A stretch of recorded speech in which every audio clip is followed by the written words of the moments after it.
GST పతనానికి కారణం ఏంటి? ఎవరి లెక్కలు వాళ్ళకుంటాయి. వరుసగా మొత్తం ఈ ప్రభుత్వం వచ్చినటువంటి 7 నెలల్లో 6 నెలల లెక్క తీసుకుంటే ఒక్క నెల మాత్రమే జిఎస్టీ పికప్ అయింది. మిగతా నెలలన్నీ కూడా అంటే లాస్ట్ ఇయర్తో కంపేర్ చేస్తారు ఎప్పుడైనా. మిగతా 6 నెలలు కూడా వరుసగా దెబ్బతింటూనే వచ్చినటువంటి పరిస్థితి. దానికి కారణం ఏంటి? మైనస్ అన్నది ఈ నెలలో అయితే దేశపు జిఎస్టీ భారీగానే పెరిగింది. అలాగే అన్ని రాష్ట్రాల జిఎస్టీ ఇంక్లూడింగ్ మన పక్కన ఉన్న తెలంగాణది +10 ఉంటే మనం -6లో ఉన్నాం. ఎందుకు ఇలా? Simple logic. కీన్స్ అర్థశాస్త్రం అందామా, లేకపోతే కారల్ మార్క్స్ సిద్ధాంతం అందామా, వాటిట్లలో పేదవాడి చేతిలో డబ్బులు ఉన్నప్పుడు రొటేషన్ అవుతుంది, మధ్యతరగతి ధనవంతుడి చేతిలో ఉన్నప్పుడు అవ్వదు.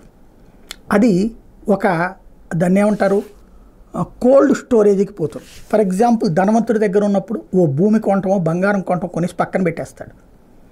అందులో కూడా 3 వంతులు రహస్యంగానే కొంటాడు. దాంతో ప్రభుత్వానికి పన్నులు ఏమీ రాదు. మధ్యతరగతి ₹1,00,000 చేతిలోకి వచ్చినాయి అంటే 70-80 వేలు దాచుకోవడానికి అనుకుంటారు, 20 వేలు ఖర్చు పెడతారు. అంటే సరే నిత్యావసర వసతులు కాకుండా పోను. అదే పేదవాడికి వస్తే 10 వేలు వచ్చినా 20 వేలు వచ్చినా తన జీవితంలో తన దగ్గర లేనిది మధ్యతరగతి దగ్గర ఉన్న దాంతో ఎప్పటికప్పుడు కంపేర్ చేసుకుంటుంటాడు. కాబట్టి దానికి అనుగుణమైనటువంటి చర్యలు తీసుకుంటాడు.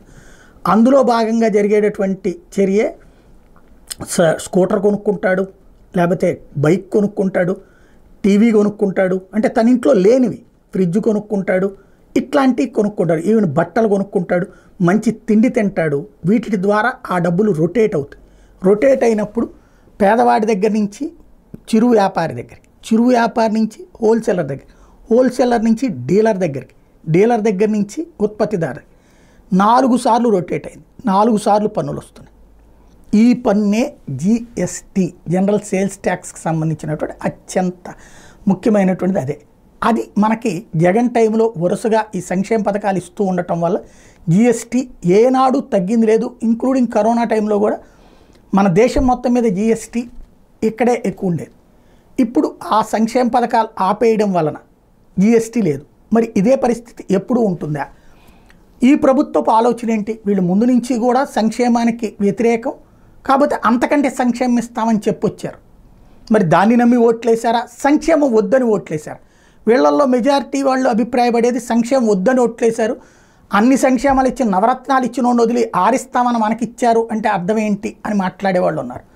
అదే సందర్భంలో లేదు సంక్షేమం ఎక్స్పెక్ట్ చేశారు, సంక్షేమం వల్లనే జగన్కి 40% ఓట్లు వచ్చినాయి, ఇవాళ 11 సీట్లకే పరిమితమైన మిగతా వాళ్ళు కూడా మనకేసినటువంటిది అందుకే అని మాట్లాడేటటువంటి వాళ్ళు ఉన్నారు. ఏది అన్నది ప్రభుత్వం ఆలోచించుకోవట్లేదు. ఐవీఆర్ఎస్ సర్వేనో చేస్తే తెలుసుద్దేమో మీకు సంక్షేమ పథకం కావాలా వద్దా అని అడిగితే అమ్మ ఒడి కావాలా వద్దా అని అడగండి.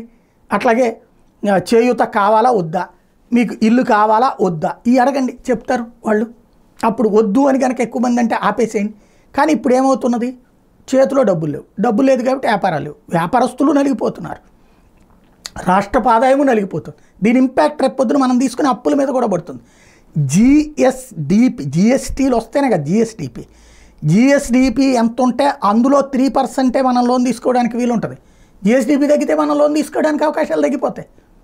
కాబట్టి ఏం చేస్తారు? దీనికి పరిష్కారం ఏంటి?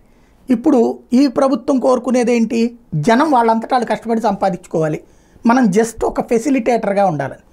అప్పుడు ఏం జరగాలి? విపరీతమైన యాక్టివిటీ జరగాలి. లైక్ హైదరాబాద్లో ప్రభుత్వ సంక్షేమాలు అక్కర్లేదు, అక్కడ పనులు బోలెడన్ని ఉంటుంటాయి, ఖాళీగా ఎవడ కూర్చోవడానికి ఏం అవకాశం లేదు.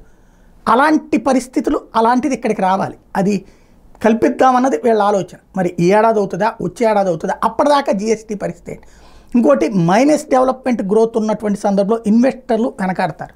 కాబట్టి దీనికి మధ్య మార్గ పరిష్కారం ఏదో ఆలోచించుకోవాల్సి ఉంది.